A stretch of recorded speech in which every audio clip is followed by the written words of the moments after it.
या देवी स्तूयते नित्यं विबुधैर्वेदपारगैः सा मे वसतु जिह्वाग्रे ब्रह्मरूपा सरस्वती। नमामि नारायणपादपङ्कजं करोमि नारायणपूजनं सदा वदामि नारायणनामनिर्मलं स्मरामि Narayan तत्त्वमव्ययम्. Invoking the grace of Goddess Saraswati, Guru Ayappan, Mahapiriyava and Guru Parampara, we are now entering into Dasaga 15, which is titled as Kapilopadesha, means the teaching of Kapila. Kapila is the avatar of Deva Bhagavan himself, born as the son of Kardama and Devahuti, which we saw in the Dasaga 14. This Dasaga 15 is, as each line has got 15 syllables, and there are 4 lines. The meter is called Malini. This Dasaka essentially is chapters 25 to 33 of Tritiya Skanda, third Skanda of the Bhagavatam. That has been summarized here. Chapters 25 to 33 of Tritiya Skandam summarized in this Dasaka 15. We will read the verse number 1. Matiriha gunasakta bhandakriteshvasakta tvamrita krituparundhe bhakti yogastu saktim mahadanugamalabhya bhaktirevatra sadhya kapila tanurititvam devahutyai nyagadhihi.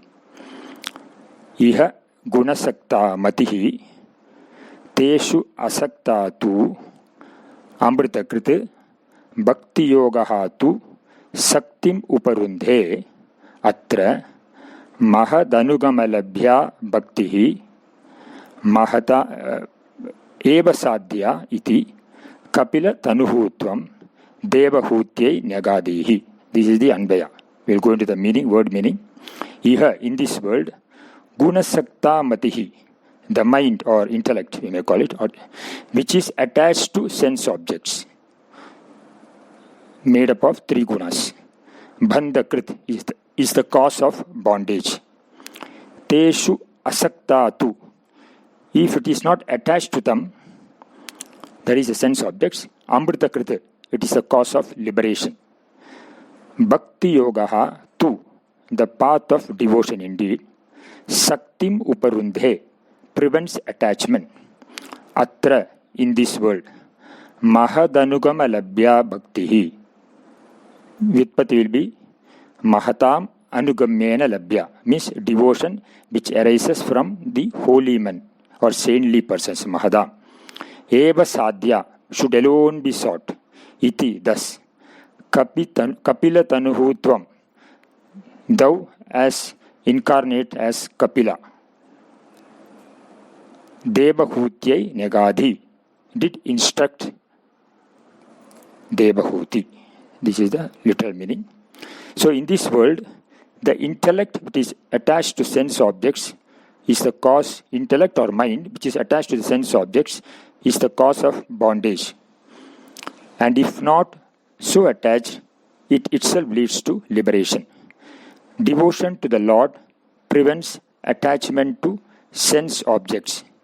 Devotion which arises by association with holy men is alone worth attainment. So 3 things are talked about.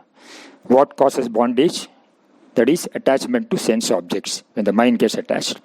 What causes liberation? The mind is free from this. And how one can get liberated from this attachment? By developing devotion to the Lord. Now there is a verse in Amrita Bindu Upanishad which says, Maneva karanam manushyanam bandha mokshayoho bandhaya vishayasaktam muktyai nirvishayam smritam. This verse also echoes the same sentiment. This verse, the Upanishad Vakya says, mind alone is the cause of the bondage. When you get attached to the sense objects, the mind is bound. The individual is bound. He is a bandha purusha. And when it is detached from the sense object, he gets liberated. This is what the verse says in the Amrita Upanishad. The same thing is presented here. Here we will go a little more in detail. This Prakriti is Trigunatmikam. Worldly objects are an admixture of all the 3 gunas, Sattva or Vaikarika, Rajas or Taijasa and Tamas. All these three gunas are the mixture of the worldly objects. So this attachment to these objects causes bondage. Mind goes after sense objects and becomes a slave of the sense objects. In Sanskrit, the word sense object is called Vishaya. The Vishaya comes from the root called Shri. Shri means that binds. So the basic nature of this Vishaya is to bind. So the mind, when you go after sense objects, the mind automatically gets attached, get bound. We already saw earlier, some time back, that in Bhagavad Gita it is mentioned that dhyayato vishayan pumsaha. When you meditate on an object for a long, dwell on an object for long, automatically the attachment comes. So this attachment is the cause of the bondage. So this attachment, asakti of the mind towards the sense objects, the bondage is inevitable. There is no other option. So the only option is, if you are not propelled by the sense objects, the individual gains freedom from this emotional bondage. Now, it should be understood here that instead of the suggestion given here is, we have to understand, it should be understood here clearly that Prakriti and sense objects are byproducts of Maya, and it creates Dvaitam or duality. Hence, Bandha and Moksha are two terms. Bandha is Vishaya Sahita Bodha and Moksha is Vishaya Rahita Bodha. One, Vishaya Sahita means involved or including the Vishaya, that is Bandha. Vishaya Rahita, free from the hold of the sense objects, that is the liberation. Hence, the only way to come out of this trap or clutch of attachment or love of sense objects is to channelize the mind towards love or devotion to God. Here, one more thing we'll have to understand here, that in Bhagavad Gita, elsewhere it's mentioned, in verse 37 and 38, that two types of sukham were talked about, Satvika Sukham and Rajasa Sukham. In Rajasa Sukham, Lord says, Vishendriya Samyogat Yattad Agre Amrutopamam Pariname Vishamiva Tat Sukham Rajasam Smritam. When the sense objects, when the mind gets attached to the sense objects, then in the beginning the sukham that we get is looks like a amrita. That means it's nectarine. Whereas it ends with a dukkham only, and therefore the parinama it says is only visham. So beginning it is sukham amrita iva, and the parinama is visham iva. So it is really not sukham. Whereas in the case of satvika sukham, yattad agre visham iva, pariname amrutopamam tat sukham satvikam proktam atma buddhi prasadajam. So here it says that in the case of satvika sukham, the beginning it appears like it is like a poison. That means very difficult to accept. But in the end it gives you amrita like sukham, means it gives you happiness which is nitya. So this is the difference between the satvika and rajasa sukham. So what is talked about is that when we are dealing with the objects in the world normally, with artha, etc., artha, sense objects involving in sensual pleasures, we get a sukham which is more rajasic, and maybe it finally ends in tamasam also. And it may look to be very attractive in the beginning, but in the end it only gives dukkha, because there is always sense of losing. But when the same mind is directed towards the Lord, which is sattvic in nature, then although it may be difficult initially to accept this, because it looks like a poison. Like when you give a child a kashaya, you give a chocolate first, because the kashaya, when you give the kashaya is too bitter, it cannot take it. So in the beginning also we will find that devoting the mind to the Lord is a difficult thing to do. But later on we find that we get a sukham which is nitya, which is ananda. And therefore here the suggestion here is that instead of meditating on the objects, you meditate on the Lord. That is what is called about devotion to the Lord. When you go from the sakama dharma anushtana we should go to nishkama dharma anushtana. Then only we can come out of the clutch of the attachments. The mind towards love or devotion to God is very, very, very essential. Lord says elsewhere in Bhagavad Gita also, I am also in kama, but I am dharma abhiruddho kamosmiti. I am in the kama, the desire, not opposed to dharma. So for any desire which is in keeping with dharma, the Lord is there. That is why the sakama dharma anushtana is talked about as a starting point for karma yoga. in the beginning, we can start with Sakam Dharma Karmasthana. Thereafter, as we move further, we gradually reduce this attachment towards the sensory objects and later inspire the individual to take up Nishkama Dharma Anushtana, which will give Antakarna Shuddhi, which will gradually generate the desire for Mumukshutvam or liberation.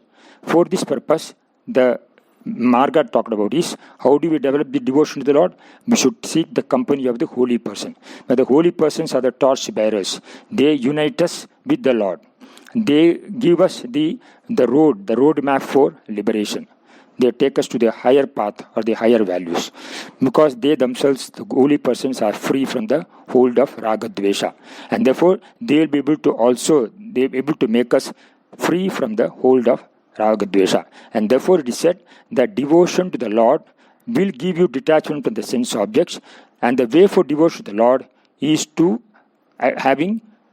being in the company of the holy man. So that is why a guru also is talked about. So when we lead a life in this manner, automatically we grow up and then we get liberated. Elsewhere also in Bhagavad Gita, somewhere in chapter 7, I think, it's mentioned, verse number 12, that when a liberated person, the Lord says that they are in me, but I am not in them. The sense objects are in me, but I am not in the sense objects. Why? Because I am not bound by them. So although I may live in a world where all sense objects are there, and maybe also experience the normal pleasures which other persons enjoy, but I am not bound by them, because they are in me, but I am not in them. Natvaham teshu te mayi. Means, aham na teshu, I am not in them. Te mayi, they are in me. So that a liberated person will be like that jnani who will be free from the hold of the likes and dislikes, and therefore the sense objects will not bind them. So this is the kind of life one should lead is being talked about. So a clue for liberation is given here. So for the devotion is the supreme love of God. So when such devotion develops, love of sense pleasures drops off gradually. And the best way of acquiring and developing devotion to God is to be in the company of great holy men or great devotees and listen to their words of wisdom. That's how this verse number 1 concludes. Now we'll go into the verse number 2. Prakriti mahadahankarascha matrascha bhutani apihrita sakshi purushah panjabimshaha iti vitita vibhago muchyate sau prakritya kapila tanurititvam devahutyai nyagadhihi. Prakriti mahadahankarascha matrascha bhutanyapi hritapida sakshi purushah panjavimshaha iti vitita vibhago muchyate sau prakritya kapila tanurititvam devahutyai nyagadihi. There's a slight imbalance in the meter here, so we can always in the first two lines we can chant in this way also. Prakriti mahadahankarascha matrascha bhutanyapi hritapida sakshi purushah panjavimshaha iti vitita vibhago muchyate sau prakritya kapila tanurititvam devahutyai nyagadhihi. The Anvaya will be like this. Prakriti mahadahankaraha cha matraha cha bhutani api hrit api dasakshi panchabimshaha purushaha iti vitita vibhagaha asau prakritya muchyate iti kapilatanuhu tvam devahutyai nyagadihi. Prakriti mahad ahankaraha cha. Prakriti mahad ahankara. Matraha cha means the 5 matras: sound, touch, form, taste and smell. Bhutani api, and the 5 elements: Panchabhutas, space, air, fire, water and earth. Hrit api, and the mind. Dasakshi, the 10 indriyas, organs of knowledge and organs of perception. Panjabimshaha purushaha, the Purusha as the 25th. Iti vidita vibhagaha asau, he who knows this division. Prakritya muchyate, is released by Prakriti from bondage. Iti Kapila Tanuhu Tvam Devahutye Nyagadehi. Thou did teach or instruct Devahuti as Kapila. The meaning will be Prakriti Mahat Ahankara, the 5 Tanmatras, the 5 subtle elements, mind, the 5 organs of perception, and the 5 organs of action. These make up the 24 tattvas or the 24 categories. Purusha is the 25th. He who understands the division, that is, that all the categories other than Purusha are effects of Prakriti, and that Purusha is separate from them, is released from the bondage in which he is held by Prakriti. More in the next session. Bhave bhave yatha bhaktihi padayostava jayate तथा गुरुष Devesh नातस्त्वं no यतः प्रभो नाम संकीर्तनं यस्य सर्वपाप प्रणाशनं प्रणामो दुःखशमनः तं नमामि हरिं परम्. नारायण अखिल गुरो भगवन् नमस्ते. हरि ओम्. या देवी स्तूयते नित्यं विबुधैर्वेदपारगैः सामे वसति जिह्वाग्रे ब्रह्मरूपा सरस्वती. नमामि नारायण पादपङ्कजं करोमि नारायण पूजनं सदा वदामि नारायण नामनिर्मलं स्मरामि Narayan तत्त्वमव्ययम्. Invoking the grace of Goddess Saraswati, Guru Ayappan, Mahaperiyava and Guru Parampara. We are now on Dasakam 15, verse number 2. We completed the chanting of the verse along with Anya and the literal meaning of the verse. We will now move on for a little more detailed explanation. So it is said in the verse that there are 24 categories, namely Prakriti, Mahat, Ahankara, the 5 Tanmatras. Tanmatras means they are the sound, Shabda, Sparsha, Rupa, Rasa, Gandha. Translation will be sound, touch, form, taste and smell. And the 5 subtle elements, that is the Akasha, Vayuhu, Apaha, Agnihi, Prithvi. Akash, Vayu, space, air, fire, water and earth. Then the mind and the 5 organs of perception, the organs of knowledge, basically the hearing, seeing, touch, taste and smell, which you call as Chakshu, Shrotra, Jihva, Grana, Tvak. And the 5 organs of action, which are Vak, Pani, Pada, Payu, Upastha. Speech, hands, legs, anus and genitals. This make up the 24 tattvas or categories. And the Purusha is classified as the 25th category.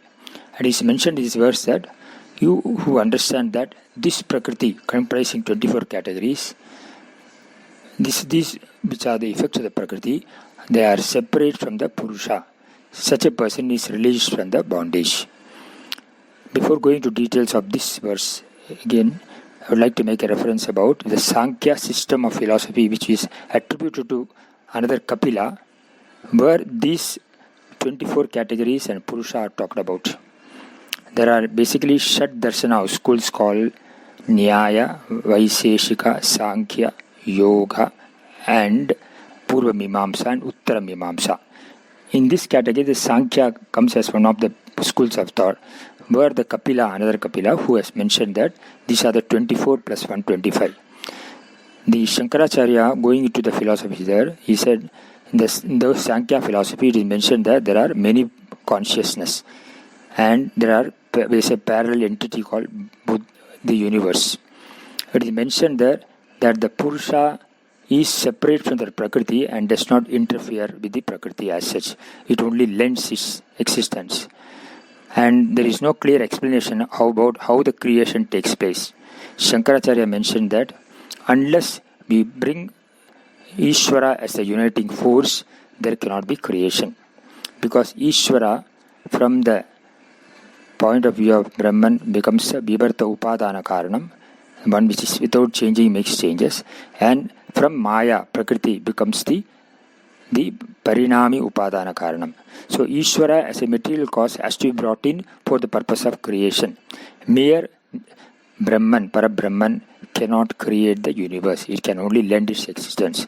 And therefore the Sankhya philosophy advocated by those Sankhya schools of thought are not fully complete. This was the Vada of Shankaracharya, and he said Ishvara is very important.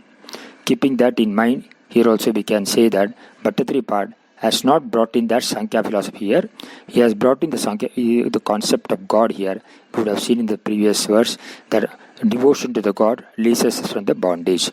So the Purusha and Prakriti, 24 categories, and Nirguna Brahman Purusha are to be related, linked to the Ishvara. So this is to be understood that way.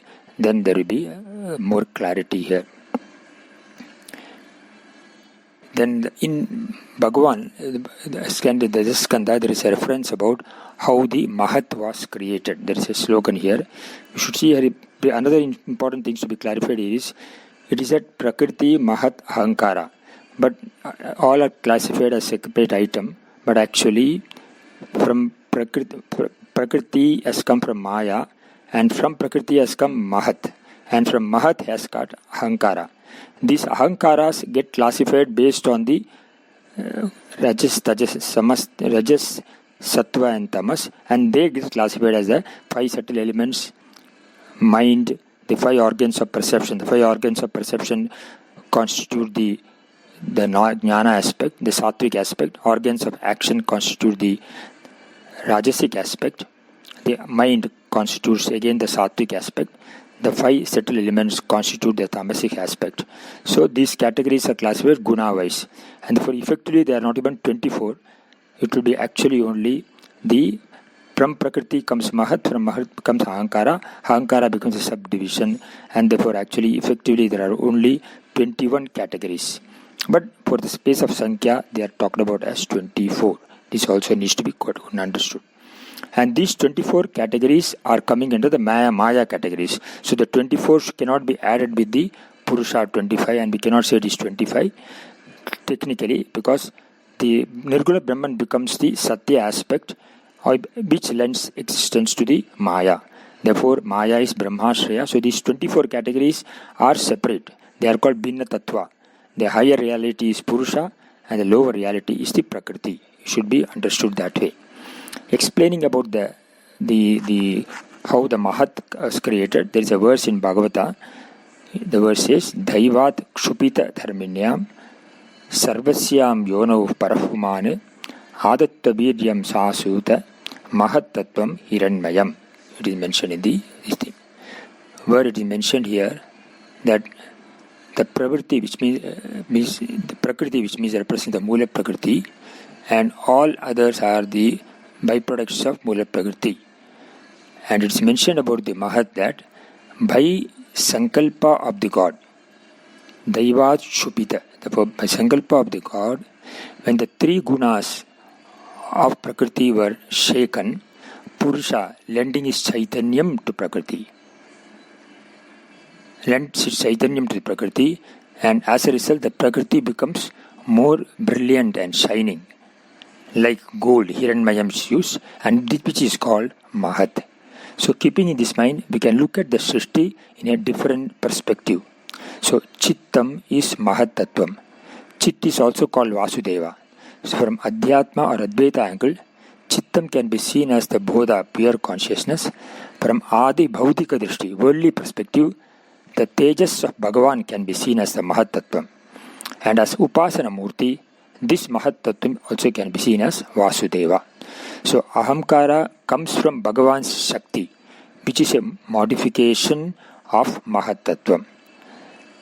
From Sattvic Ahankara, the presiding deities Jnanendriya, Antakarana emerged, and from Rajasika Ahankara, Karmendriya and Panchaprana, and from Tamasika Ahankara, the 5 Tanmatras and the 5 elements have come. This should be seen that way.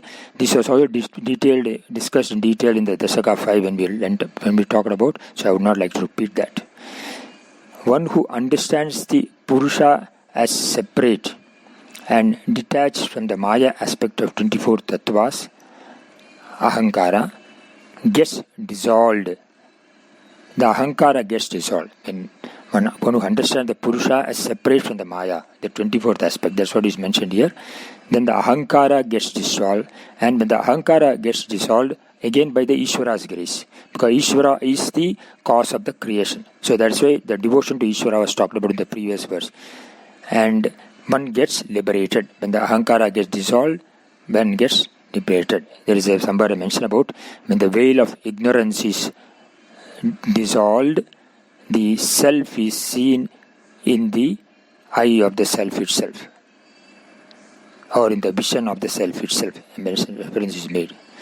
So, bhanta is only jnana abhava or ignorance, and moksha jnana means jnana removal. So, bhanda is jnana abhava or ignorance, and it gets liberated when the ignorance is removed. Bodha is all jnana abhava, or we can say, I am repeating again, that bhanda is only jnana abhava or ignorance and is only apparent. It is only maya.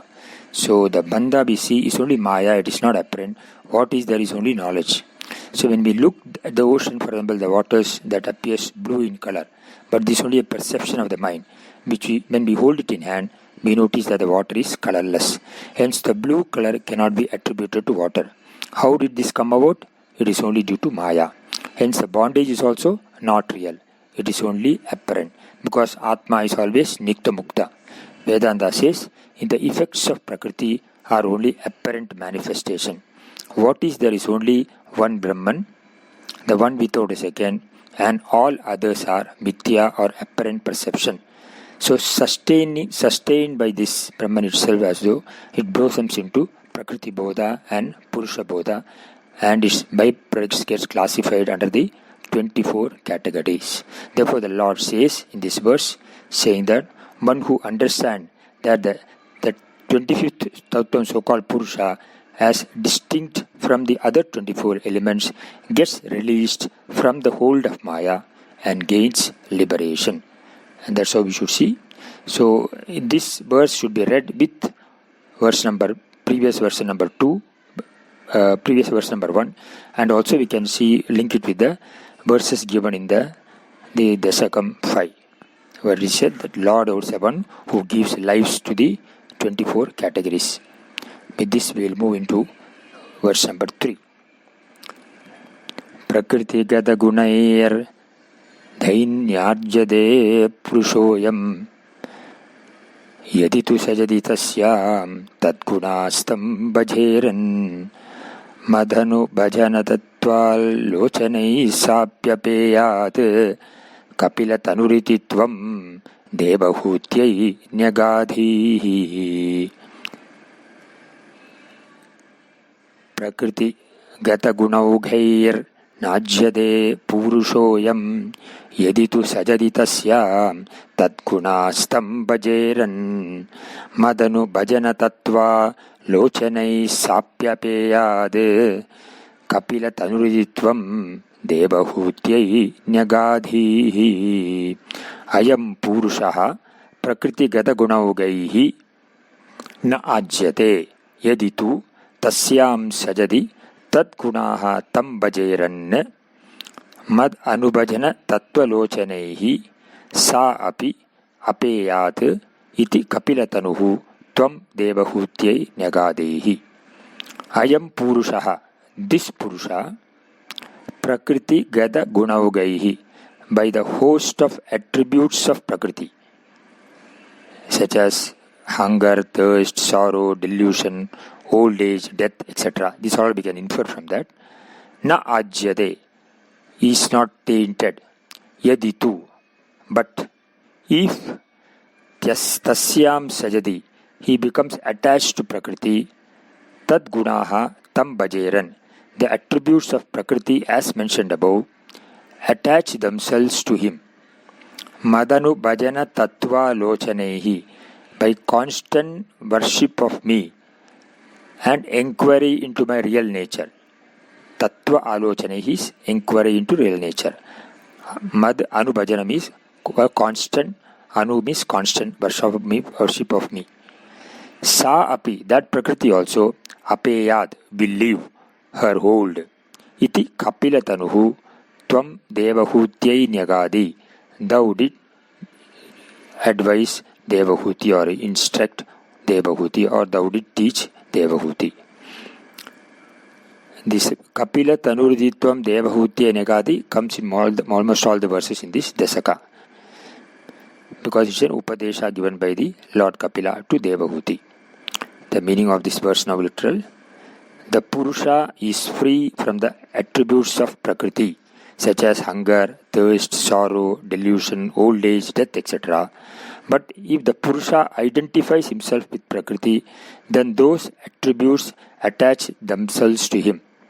Prakriti will leave its hold on the Purusha if the latter constantly worships me and inquires into my real nature, which is also that of Purusha himself. That is, by identification with Prakriti, the Purusha thinks that he is experiencing joy, sorrow, etc., which in reality pertain to Prakriti alone. But by the methods mentioned above, the Purusha can dissociate himself from the Prakriti. This is the goal of human life according to Sankhya. So we should understand here the Sankhya which is talked about is in conformity with also the Sankhya which Bhagavan talks about in Bhagavad Gita. There is Sankhya Yoga in second, but it's defined as that which is fully explained by the Samyak Kyayate Anena iti Sankhya. That which is fully explained by the Upanishad or the Shastra is Sankhya, where the Prakriti and Purusha has been explained in a more clear manner. So that has been also brought about in this verse. More in the next session. Bhave bhave yatha bhaktihi padayostava jayate tada gurusha devesha नातस्त्वं नो यद प्रभो नाम संकीर्तनं यस्य सर्वभाव प्रणाशनं प्रणामो दुःखशमनः तं नमामि हरिं परं नारायण अखिल गुरो भगवन् नमस्ते हरि ओम स्तूयते नित्यं विबुधैर्वेदपारगैः सामे वसतु जिह्वाग्रे ब्रह्मरूपा सरस्वती नमामि नारायण पादपङ्कजं करोमि नारायण पूजनं सदा वदामि नारायण नामनिर्मलं स्मरामि Narayan तत्त्वमव्ययम्. Invoking the grace of Goddess Saraswati, Guru Ayappan, Mahaperiyava and Guru Parampara, we are continuing our discussion on Kapilopadesham, Dasaka 15.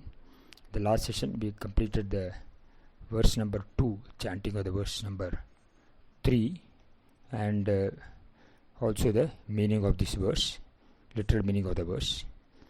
Before moving on to the implications of this verse in detail, as a side note, I would like to mention in verse number 2, when 24 tattvas were described, there are also few tattvas which are left out, which are also implied also, like the pancha prana, the 5 pranas, prana, apana, vyana, udana, samana, and the antakarna, only the mind aspect was covered, but there is also manas, buddhi, chitta, ahankara. Buddhi means intellect, chittam is the repository of the memories, and antakarna. So, manas, buddhi, chittam, ahankara, they are the 4, out of which mind is talked about. So, the mind includes all the 3.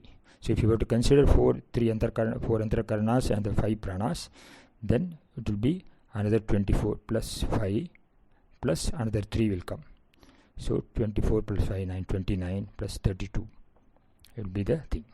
And as I mentioned already, Prakriti, Mahat and Ahankara, they are the cause and effect. And therefore strictly there are only 21. To the 21, if you add the Pancha Prana, it becomes 26. And then Buddhi, Chittam and Ahankara, if you add, then it becomes 29. So 29 becomes the distinct categories of Ahankara. You can take it that way. Now coming to the verse number 3, it is mentioned that the Purusha is free from the attributes of Prakriti. The Purusha here talked about is the Purusha who is in the form of Jivatma. That is the Paramatma who is in the form of Jivatma, that Purusha. Ayam Purushaha is talked about. So let's have a look also in the word of Purusha, because coming in Vishnu Sahasranama also, what it talks about, just for our understanding. This word Purusha comes in Vishnu Sahasranama in as the 14th Nama, where it is said, Puram Shariram Tasmin Shete iti Purushaha.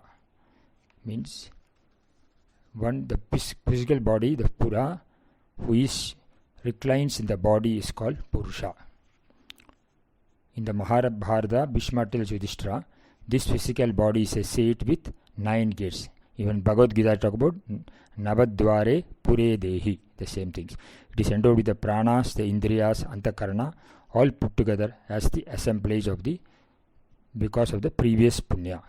So that Mahatma, the Lord, pervading the entire body, remains there without getting affected. He is called Purusha. So Puram Shariram. That way that meaning is given. And another meaning also is given is Pura Eva Asti iti Purushaha. He was there even before anything came into existence. But the Lord is Anadi. Lord existed even before the universe came. That way is also said. And Purushu Utkarsha Salishu Sidati iti Purushaha. He is known as Purusha because he resides as he is well recognized in things which have excellence, eminence, etc. And he gives also in abundance. Puruni Falani Sanoti, gives, Dadati iti Purushaha. These are all the various meanings of the word. So here we can see here clearly also that the Lord Purusha is Purav Ushati, the one who is there in our Antakarana, the Lord. And then the other meaning of the word Pura also is one Purayati, who fills up the devotee's heart. So he is the Pratyagatma.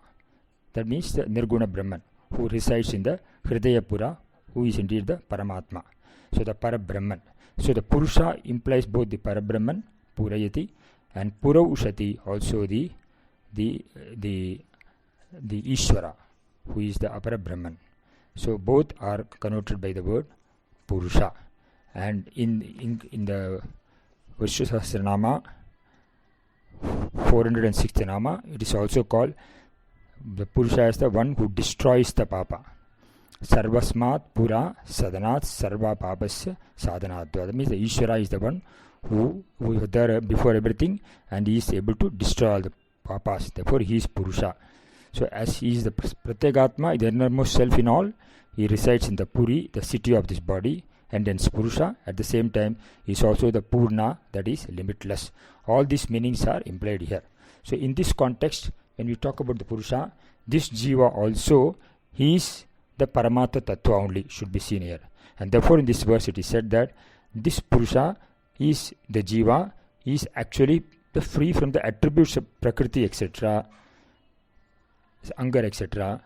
Only when, if he identifies only with the Prakriti, then these attributes attach themselves to him. So the Jiva, when he identifies with the Prakriti, then the Maya comes in the picture. Otherwise, the Swarupa of the Jiva is Paramatma Tattva alone. Is talked about here. So this Purusha is essentially the Pratyagatma, or the inner self, is not bound by Maya.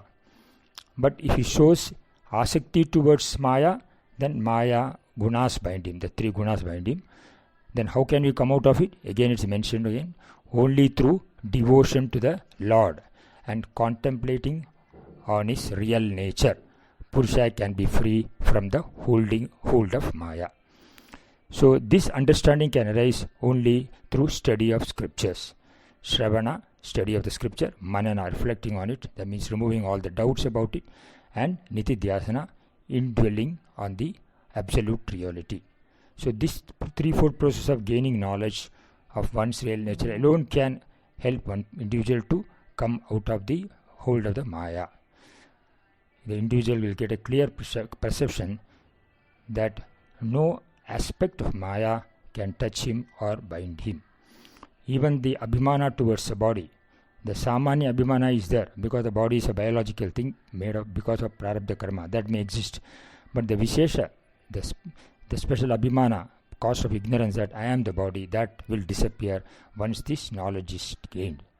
Hence, after gaining knowledge of the Atma and removal of all doubts about Atma, one has to indwell or meditate on the Swarupa of the real nature of the Lord, which is called as the Nitidhyasana, which alone liberate him from the bondage of samsara. This is what is talked about here. One constantly worship me and inquires into my real nature, which is also that of Purusha himself. That means the real nature is Purusha, that is the Pratyagatma. And this Jiva also appears as a Jiva, but his essential nature is also in the form of a Paramatma only. That's how it's talked about. So in this connection, one can also go into the verse number 22nd and 23rd sloka, that is in the 3rd skandha, which talks about this aspect. It says, Jnanena drishta tattvena vairagyena baliyasa tapo yuktena yogena tivrena atma samadhina prakritihi purushasyeha dakshyamanatvaharnisham tiro bhavitri shanakaihi agnehe yoni nivarinihi. The meaning of the verse will be like this: that knowledge on the reality and total detachment and yoga with intense tapas and samadhi, these 4 things which really alone can release him from the hold of Maya or Prakriti, which actually binds the Purusha. So this gets destroyed due to these 4 things: knowledge, yoga, samadhi, detachment. It destroys, it says, like the fire which destroys the source of fire, which is the combustible wood. That's a upama given here. So the fire stands out, the fire of knowledge stands out, and the combustible, the Maya, which is the form of a combustible wood, gets destroyed when these 4 things are there. The 4 things talked about are Jnanam, Vairagyam. Jnanam is knowledge, Vairagyam is total detachment. Yoga means bringing the mind to single pointedness about the higher reality, and Samadhi is the final step of observation. So that gaining knowledge about observable reality, reflecting on it and removing all doubts and directing the mind with single pointed towards the higher reality alone can remove the veil of ignorance or Maya. So Bhagavad Bhakti or devotion to the Lord will help us in gaining attachment towards the Lord or higher reality and detachment towards the world at all times, and absorbed in meditation. Continuous meditation is bhakti, can be seen as that. Samadhi is to be one with that absolute reality. So in the state of samadhi, what happens? The knower, the known, what is to be known, and the act of knowing, knowledge, all get rolled into one and becomes one. The differences called Triputi disappears. So this kind of devotion is what is talked about in this verse number 3, that one who constantly worships me, inquires into my real nature, will get released from the hold of Maya. This is the explanation. Thus it was told by the Lord Kapila to Devahuti, to his mother. This is how the verse number 3 concludes. Now we'll go into the verse number 4. Vimalamati, verse number 4.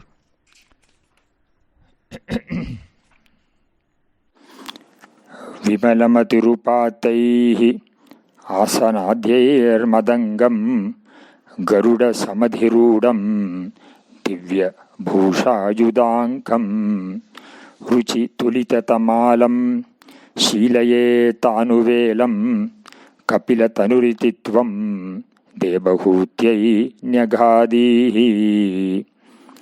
विमलमतिरूपात्तैः आसनाद्यैर्मधङ्गं गरुडसमधिरूढं दिव्यभूषायुधाङ्गं रुचितुलिततमालं शीलये तानुवेलं कपिलतनुरितित्वं देवहूत्यै न्यगाधीः.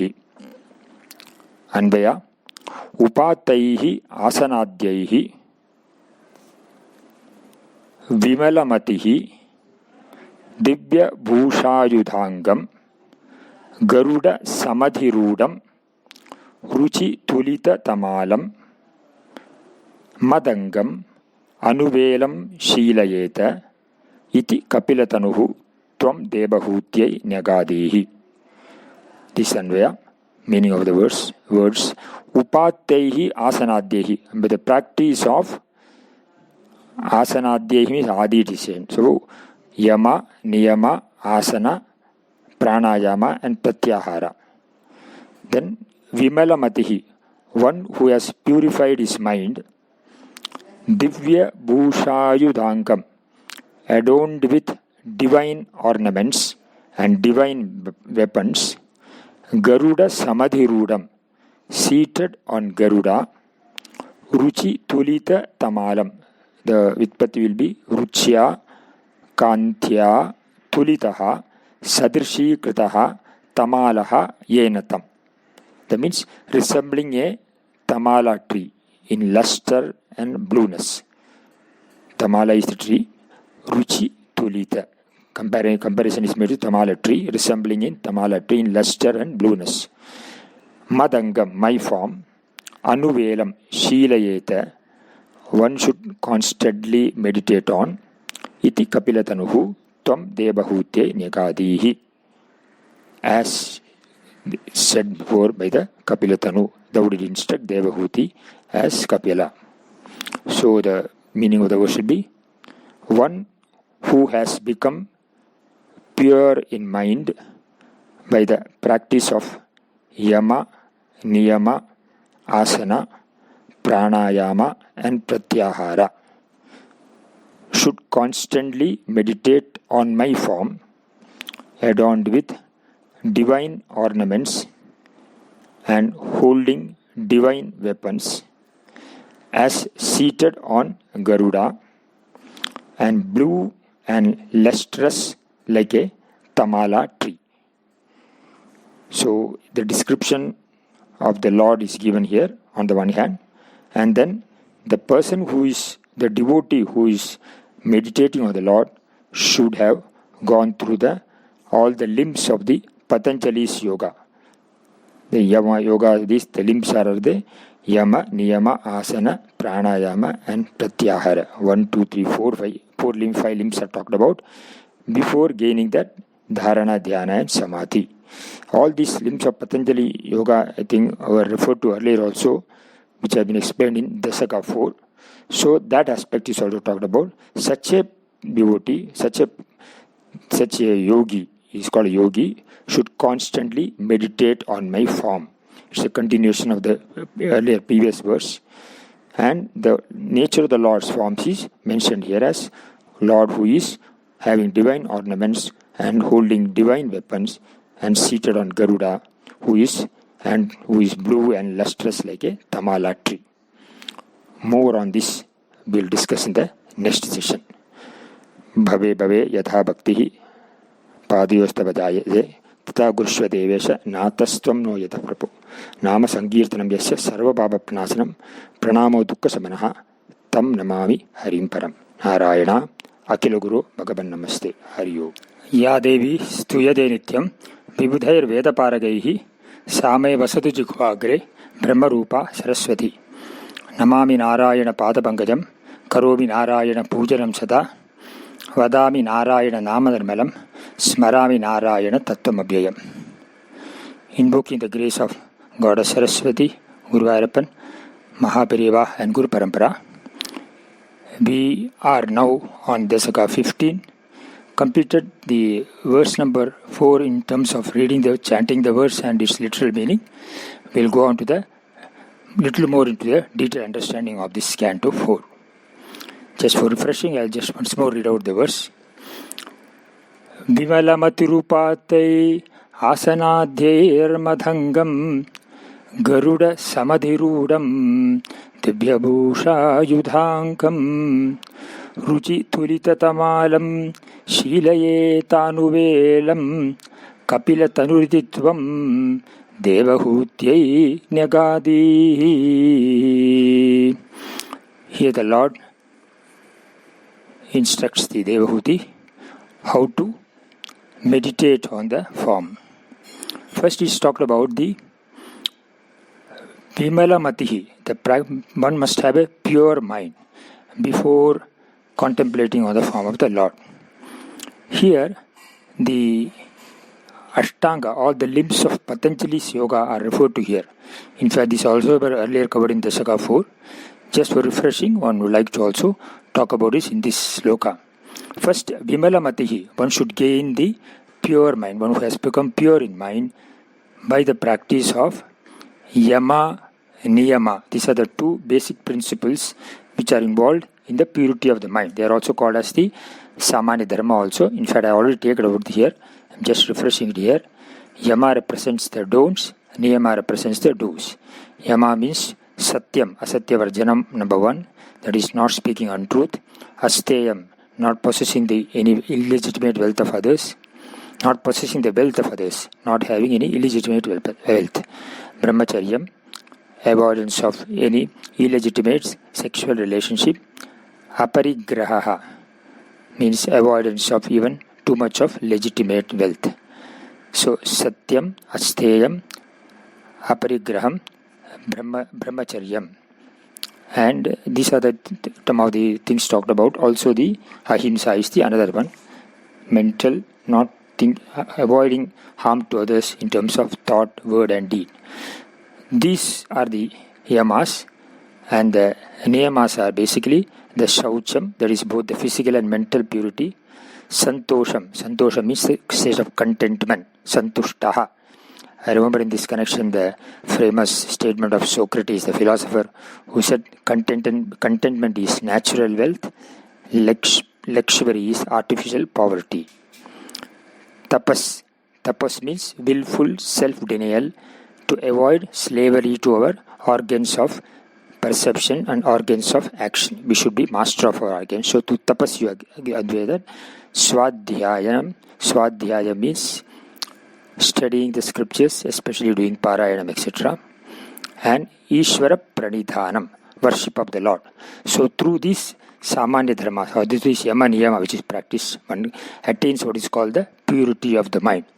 With the purity of the mind, it is mentioned that one should practice what is called the asana. One should sit in a particular posture which is prescribed in the Patanjali Yoga. I would not like to go into those details. Sukhasana is normally prescribed. Sitting in that posture, one does first pranayama. Pranayama means breathing mind, breath control. Through breath control, one gains concentration. One is able to avoid the mind getting distracted. You get a focused mind. Pranayama in terms of prana and apana. Pranasya ayamaha means the regulation of the flow of the breath is called the pranayama. Then pratyahara is talked about as that withdrawal of the mind from the external world. Because the external world becomes a source of distraction. When you withdraw the mind from the external world, one becomes ready for doing the dhyana. Then comes the dharana. Dharana means concentration. In Patanjali Yoga Sutra, he has explained dharana as Chittasya Desha Bandhaha, means Vijaniya Pravritti Nivrittihi. Vijadiya Pratya Nivrittihi means taking away the dissimilar thoughts from the mind.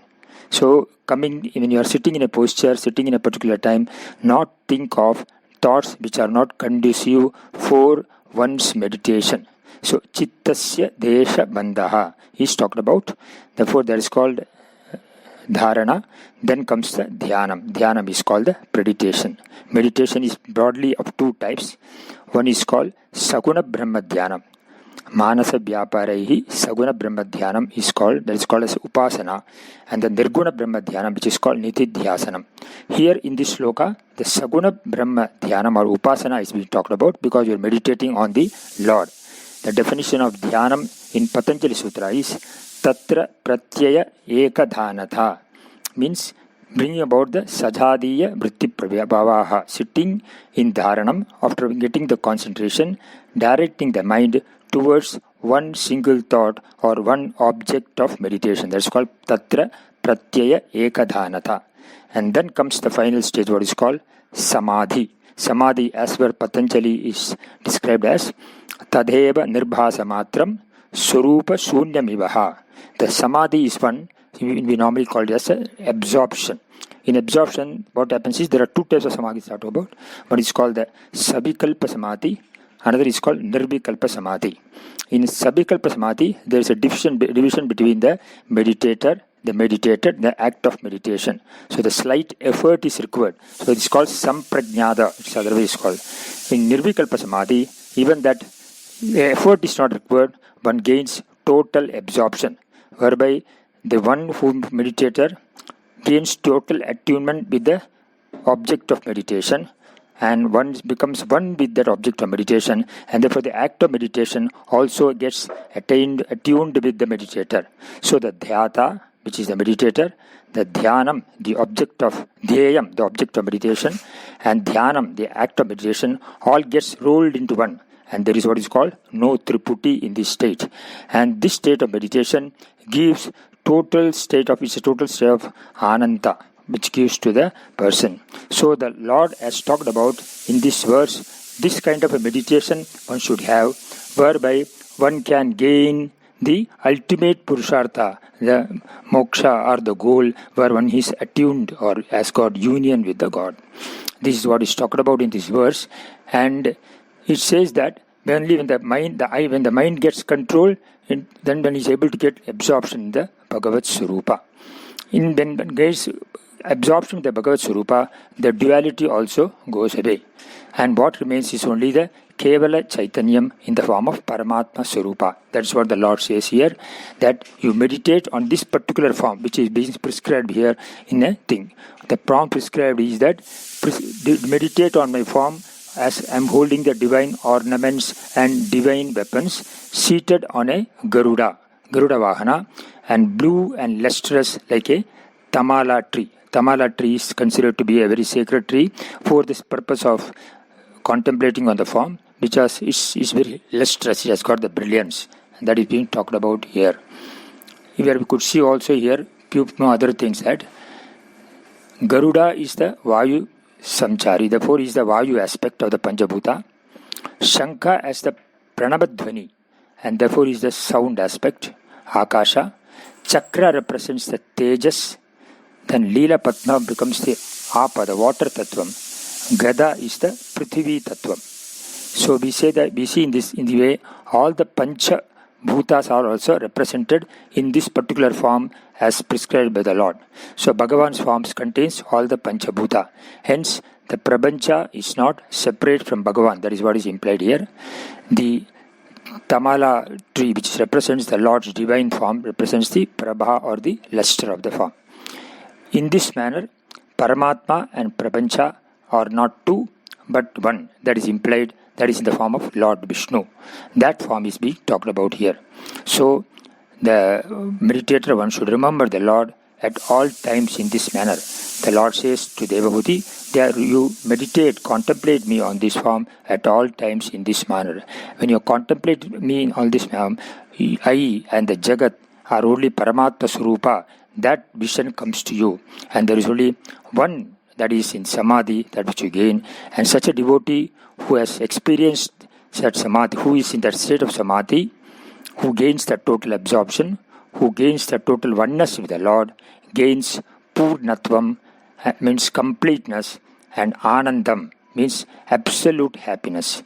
Both are Samagra, means absolute completeness and absolute Ananda. This is what the Lord instructs Devahuti. Lord as a Kapila instructs the Lord Devahuti, teaches Devahuti that you gain devotion in this way and gain me. This is how the verse number 4 concludes. Now we will go into the verse number 5.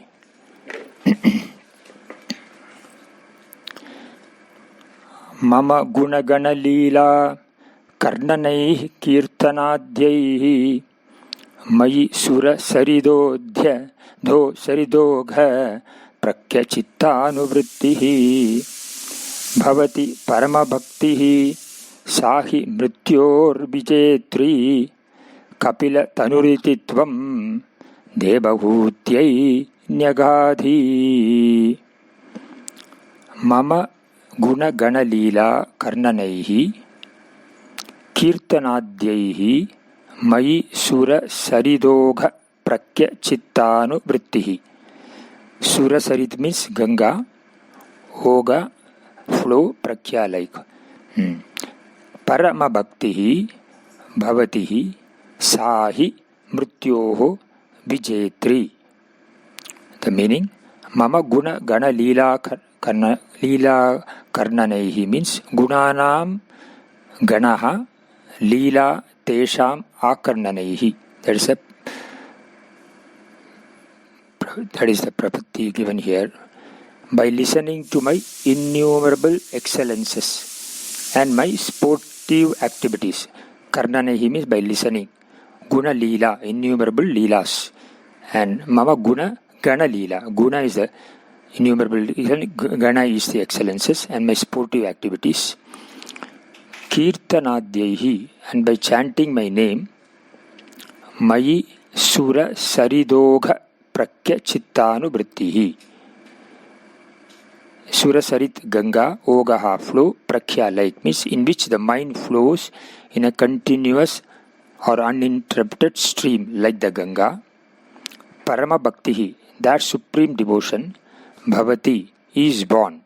Sahi, that devotion alone, Mrityoho, of the cycle of birth and death, Vijayatri, is the conqueror. The rest is thus as instructed by the Lord, thou instructed Devahuti as the avatara. Meaning, supreme devotion in which the mind always flows in an uninterrupted stream towards me, like the Ganga towards the sea, arises by your listening to narrations of my innumerable excellences and my sportive activities, and by your chanting my name, etc.